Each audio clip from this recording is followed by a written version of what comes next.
Okay, Assalamualaikum warahmatullahi wabarakatuh.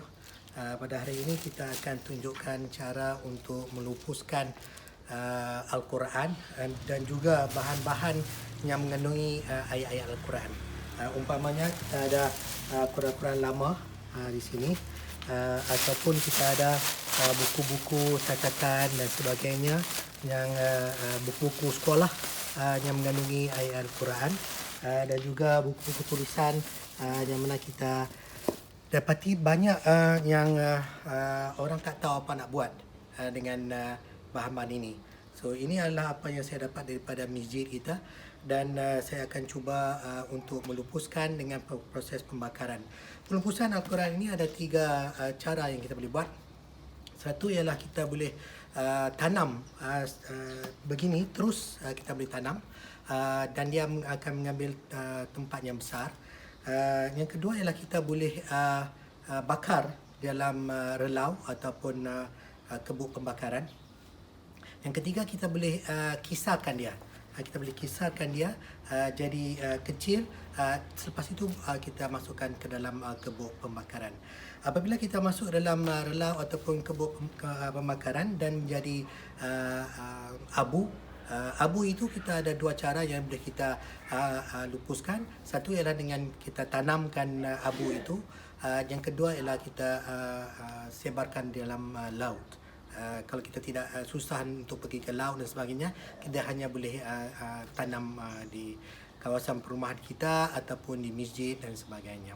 So, ini adalah relau ataupun pembakar kita, yang mana kita terdiri daripada batu bata yang tahan panas, dan kita akan masukkan bahan-bahan untuk kita bakar di dalam kebuk ini, dan asap akan keluar daripada atas.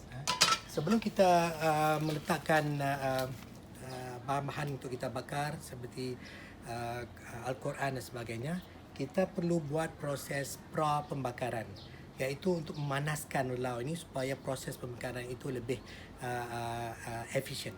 Apa yang kita buat, kita akan menggunakan daun-daun kering dan kita akan bakar. Selepas proses itu, kita akan keluarkan abu-abu daun kering itu.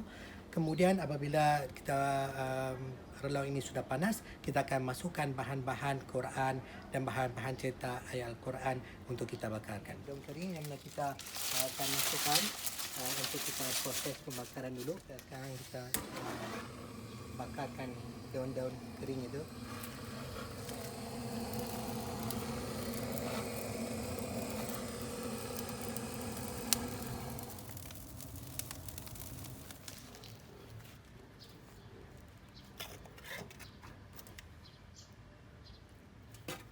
Selepas kita dah buat proses pra pembakaran dan keluarkan abu-abu, sekarang kita akan susun kitab-kitab ini ke dalam kebuk kita, dan kita akan bakarkan. Mula-mula sekali kita letak Quran supaya dia berat, kita letak di bahagian bawah.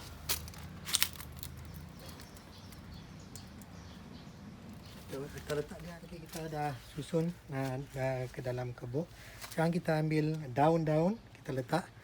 Apa yang dilakukan dalam relau ini ialah udara akan masuk daripada bawah dan ke daripada atas. Di bahagian bawah kita ada proses pra pembakaran, dan di atas kita ada pembakaran penuh.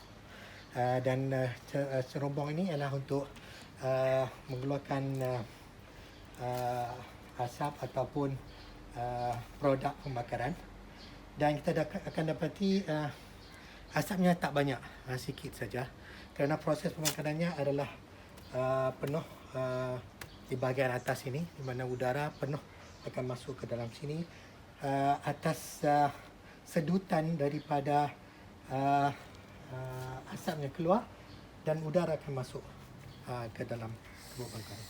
So kita akan bakarkan, insyaAllah. Bismillahirrahmanirrahim.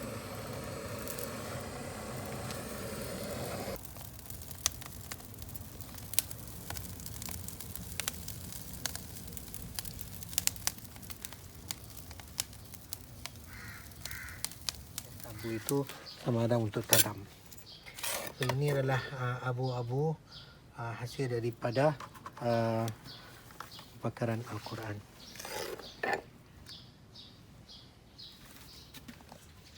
Daripada 30 kilogram kita dapat 1,5 baldi abu, mungkin hanya beberapa gram, 200 gram.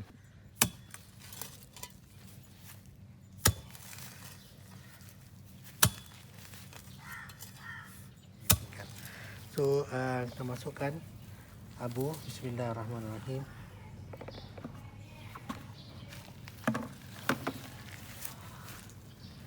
Dan kita kembuskannya.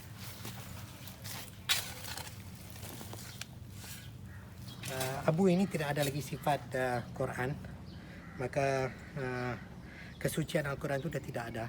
So sebab tu kita boleh buangkan dia dan kita boleh, tapi sebaiknya kita tanam dia. Okay, sekian.